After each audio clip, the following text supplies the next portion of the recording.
Всем привет! С вами Елена и это канал «Вот бы мне». Сегодня я расскажу о том, сколько человек ежегодно принимают участие в диверсификационной лотерее, какие страны не участвуют в розыгрыше, какие шансы на победу у жителей разных стран, а также есть ли законные способы повысить именно ваши шансы на победу. О том, что такое лотерея Green Card, мы подробно рассказывали в одном из наших предыдущих видео, ссылку на который вы найдете в описании под этим роликом. А сейчас давайте начинать.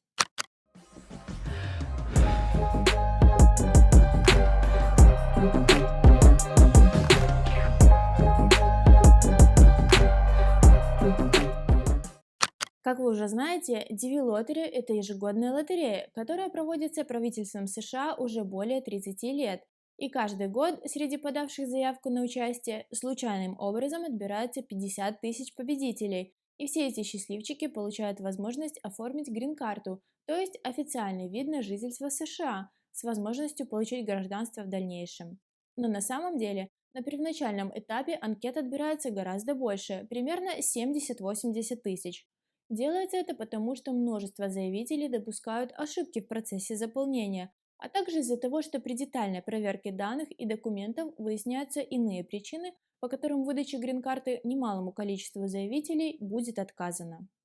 Да, выиграть в лотерею еще не значит получить грин-карту. Однако, если вы правильно и вовремя заполните анкету, соберете все необходимые документы и подготовитесь к интервью, шансы на получение грин-карты в случае выигрыша в лотерее у вас будут практически стопроцентными.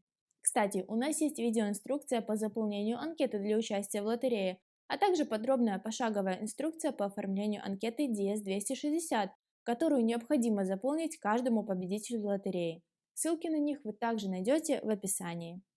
Количество выдаваемых грин-карт остается неизменным с 90-х годов, а вот количество стран и заявителей постоянно растет.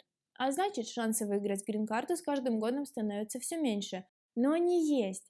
Например, в Divi Lottery 2021 принимало участие более 180 стран, и проще назвать те, которые не участвовали. А это Китай, Бангладеш, Индия, Пакистан, Филиппины, Южная Корея, Вьетнам, Нигерия, Канада, Бразилия, Колумбия, Доминиканская республика, Эквадор, Сальвадор, Гаити, Ямайка, Мексика, Перу, а также Великобритания и все ее зависимые территории, кроме Северной Ирландии.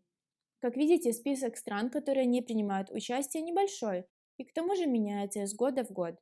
Но даже если ваша страна не участвует в лотерее, при определенных условиях все равно есть возможность подать заявку.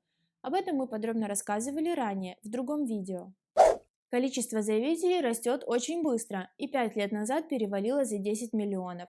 А уже в 2019 году заявку на участие подали более 14 миллионов человек. Впечатляет, не правда ли?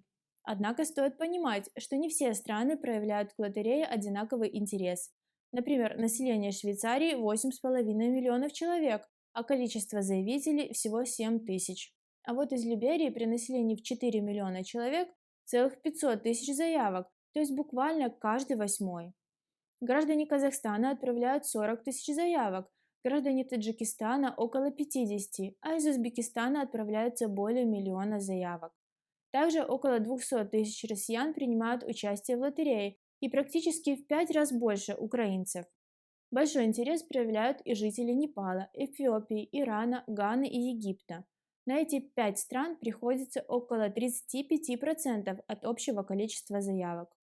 Среди европейских стран больше всего заявок отправляют Германия и Франция, примерно по 50 тысяч, в то время как Бельгия, Дания, Финляндия, Исландия, Нидерланды и Норвегия всего по несколько тысяч на каждую. К общей цифре в 14 миллионов заявок необходимо добавить почти столько же зависимых лиц, то есть супругов и детей, которые планируют получить грин-карту вместе с основным заявителем.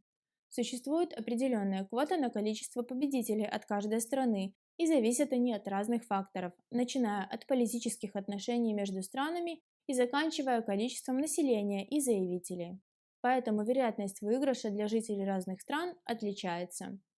Например, в этом году из 200 тысяч россиян, подавших анкету, было отобрано 5118 анкет, и шанс на выигрыш составлял 2,38%.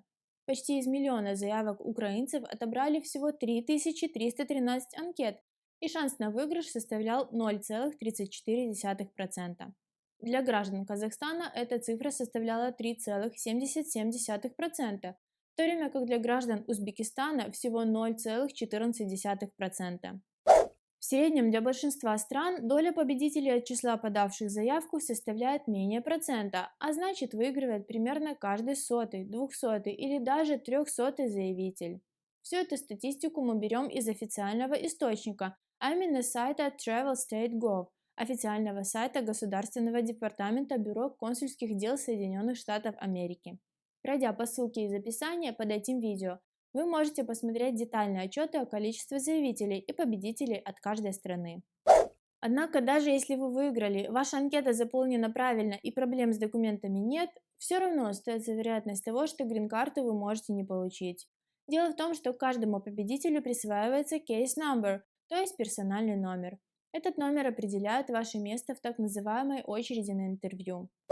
Весь путь от подачи заявки и до интервью занимает год-полтора. Заявку на участие подают с октября по ноябрь, объявление результатов происходит в мае, а вот прохождение собеседования начинается с октября и продолжается до следующего мая. Как раз от персонального номера зависит, когда именно будет назначено ваше интервью. И поскольку изначально отбирается больше анкет, бывает такое, что не все из отобранных успевают попасть на собеседование. А еще бывают различные форс-мажоры, например, такие как пандемия коронавируса в 2020 году, из-за которой приостановили выдачу всех виз, включая иммиграционные, на неопределенный срок. Однажды в 2017 году запись на собеседование приостановили на отметке в 25 тысяч. Однако чаще всего эта цифра гораздо выше и равна 40-50 тысячам. Но если ваш персональный номер близится к 50 тысячам, к сожалению, существует большая вероятность того, что вас просто не успеют пригласить в посольство. Но на скорейшее прохождение интервью может повлиять и то, как быстро с момента объявления результатов вы заполнили и отправили в консульский центр анкету DS-260. Нередко посольство может назначить интервью не только по списку, но и по готовности всех документов. Так что не затягивайте с заполнением формы DS-260 и в случае выигрыша отправляйте ее как можно скорее.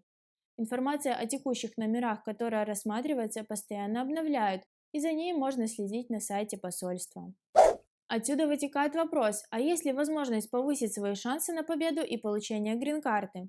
На самом деле их немного, и они очень простые. Подавать заявку необходимо каждый год, не опуская рук, если не выиграли с первого, второго и даже пятого раза. Да, есть те, кто выигрывает с первого раза, но гораздо чаще удача улыбается на пятый, а то и 10-й год. Лично мы не расстраивались и заполняли анкеты 5 лет подряд, и в этом году наконец-то выиграли.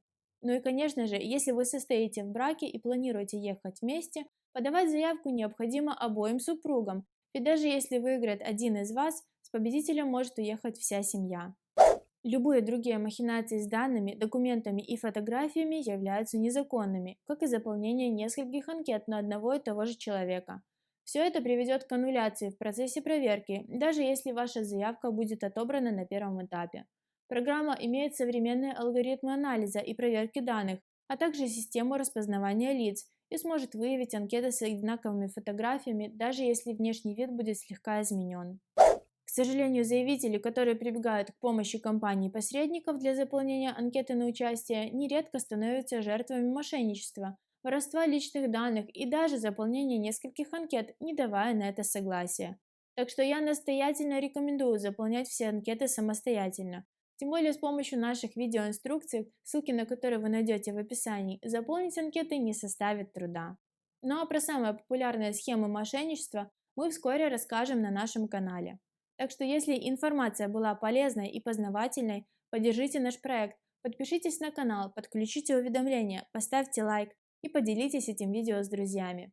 Расскажите, сколько раз вы подавали заявку на грин-карту, а сколько ваших знакомых уже выиграло. Если у вас остались вопросы к нам, смело задавайте их в комментариях. Каждую неделю мы делимся полезным контентом, так что зовите друзей и оставайтесь с нами. We'll be right back.